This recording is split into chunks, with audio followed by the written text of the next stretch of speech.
সাবেক প্রধানমন্ত্রী ও আওয়ামী লীগ সভাপতি শেখ হাসিনাকে দেশে ফেরার গুঞ্জনকে কেন্দ্র করে বাংলাদেশের রাজনৈতিক অঙ্গনে নতুন করে চরম উত্তেজনা ও চাঞ্চল্য তৈরি হয়েছে।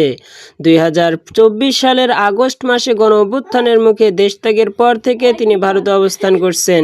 সম্প্রতি জুন মাসে আওয়ামী লীগের 77তম প্রতিষ্ঠাবার্ষিকী এবং দলের বিভিন্ন স্তরের নেতাকর্মীদের সামাজিক যোগাযোগ মাধ্যমে প্রচারণাকে কেন্দ্র করে তার দেশে ফেরার বিষয়টি তীব্র আলোচনার জন্ম দিয়েছে। তবে দেশের বর্তমান সরকার ও রাজনৈতিক দলগুলো এই বিষয়ে অত্যন্ত কঠোর অবস্থান নিয়েছে। চলতি বছরের জুন মাসে আওয়ামী লীগের প্রতিষ্ঠাবার্ষিকী সামনে রেখে দলের তৃণমূল নেতাকর্মীদের মধ্যে সামাজিক যোগাযোগের মাধ্যমে শেখ হাসিনার দ্রুত দেশে ফেরা সংক্রান্ত বিভিন্ন পোস্ট ও ভিডিও ছড়ে পড়ে। সাবেক প্রধানমন্ত্রীর পুত্র সজীব অজিত জয় এবং স্বয়ং শেখ হাসিনা বিভিন্ন সাক্ষাৎকারে জানিয়েছে, দেশে গণতান্ত্রিক পরিবেশ ও নির্বাচন ঘোষণা এলেই তিনি বাংলাদেশে ফিরে আসবেন।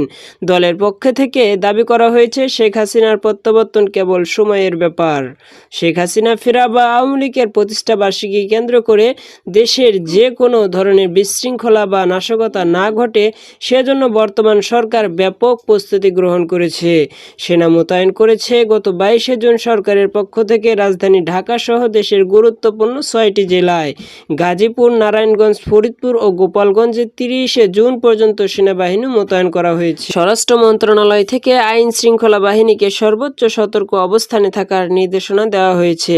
স্বরাষ্ট্রমন্ত্রী সালাউদ্দিন আহমেদ এক সংবাদ সম্মেলনে স্পষ্ট জানিয়েছেন, কোনো পক্ষকেই রাস্তায় নেমে বিশৃঙ্খলা তৈরি করতে দেওয়া হবে না। বর্তমান সরকার শেখ হাসিনার রাজনৈতিকভাবে দেশে ফেরার গুঞ্জনকে নাকচ করে একে আইনি প্রক্রিয়ার মুখোমুখি করার কথা বলেছে স্বরাষ্ট্র মন্ত্রণালয়।